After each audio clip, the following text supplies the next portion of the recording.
Hi, kids. Okay, so two kinds of people in this world, my friend. Uh, those with loaded guns and those who dig. It's the good, the bad, and the ugly.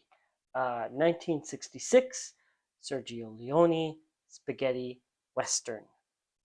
Spaghetti western is a genre of western. Why is it called spaghetti western? Well, because you see, instead of blood, they used marinara sauce. No, that's not it at all. It's because Sergio Leone is Italian. It is a genre of film. There are certain aspects associated with the genre opposed to regular westerns, but basically, it's called that because he's Italian. I think in Japan they call them macaroni westerns. So that's just as fun. We could call them spaghetti westerns if you want, boot westerns, whatever you want. The good, the bad, and the ugly. As I said, directed by Sergio Leone, starring Clint Eastwood, Lee Van Cleef, and Eli Wallach. Yeah, they are the good, the bad, the ugly in that order. Sergio Leone, Italian director. This is his third in the Man with No Name trilogy. The other films being A Fistful of Dollars and A Few Dollars More. Those films based on the Akira Kurosawa films, Yojimbo and Sanjuro. Um, Kurosawa, I'm sure we'll get to on this list. By the way, I didn't mention, you can see in the title, we're at number 88. Yeah, Kurosawa will be on this list. His films, very influential. Um, Seven Samurai becomes another Western, Magnificent Seven. There's this series. There is what else? Hidden Fortress pretty much is lifted for Star Wars. That's right, Star Wars fans. Um, and of course, Rashomon becomes Three Men and a Baby. You didn't know that, did you? You thought it was about something else. No, Rashomon, Three Men and a Baby, it's clearly just the different perspectives of the three men telling their account. And the baby is like the spirits of. That's a joke. Jokes. Just only the best jokes here. Yeah, there's Leone started as a assistant director, made a bunch of films there. He only has 7 films to his credit as writer director. There's this Man with No Name trilogy. I think the man has names in the film, but it's not actually his name. It's just the names that people call him. I think in one he's Joe. This one he's referred to as Blondie. And then there's the Once Upon a Time trilogy. Once Upon a Time in the West, Duck You Sucker. They don't make enough films with titles like that anymore. And then Once Upon a Time in America, and he has a 7th film. And basically, it's those 2 trilogies.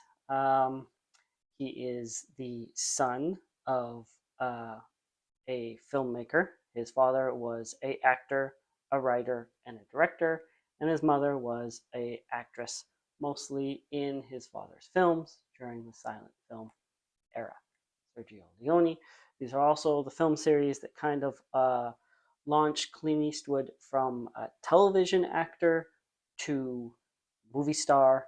Um, Eastwood had done bit parts on TV series here and there, and then this is kind of in the middle of his run on Rawhide that launches him from TV star to movie star, which back in the mid 60s was a lot harder to do than nowadays. The landscape was different.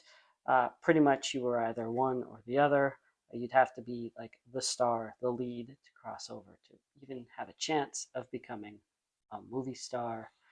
Lee Van Cleef in many a Western, and then Eli Wallach, probably one of his generation's greatest character actors. Leone's got a very interesting style. This film in particular is known for the extreme close-ups and then the wide-angle shots.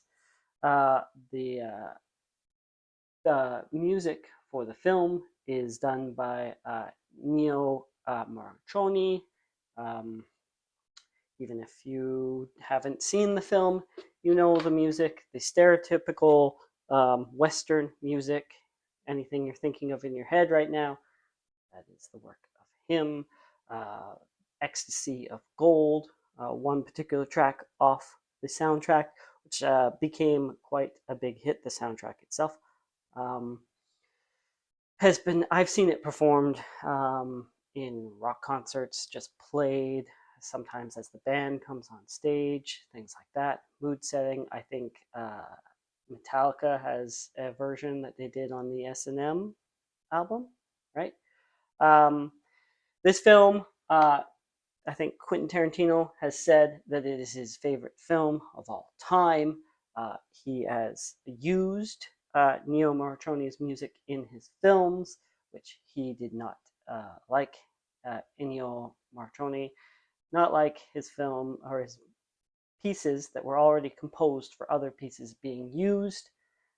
Uh, Old school composer, who would have thought?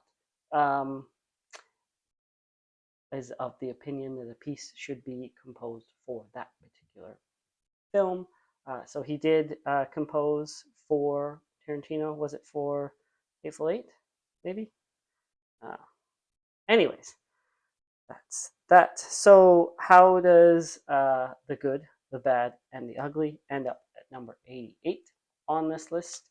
Well, on IMDb, your user-rated films, it is number 10, the highest rated film on IMDb. It's number 10.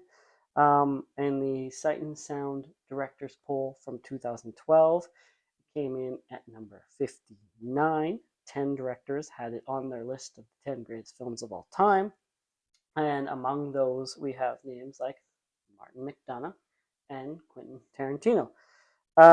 So that is how it steamrolls its way to number 88 on this list. I think that's about it for the good, the bad, and the ugly. Thank you for watching. Like and subscribe. Bye.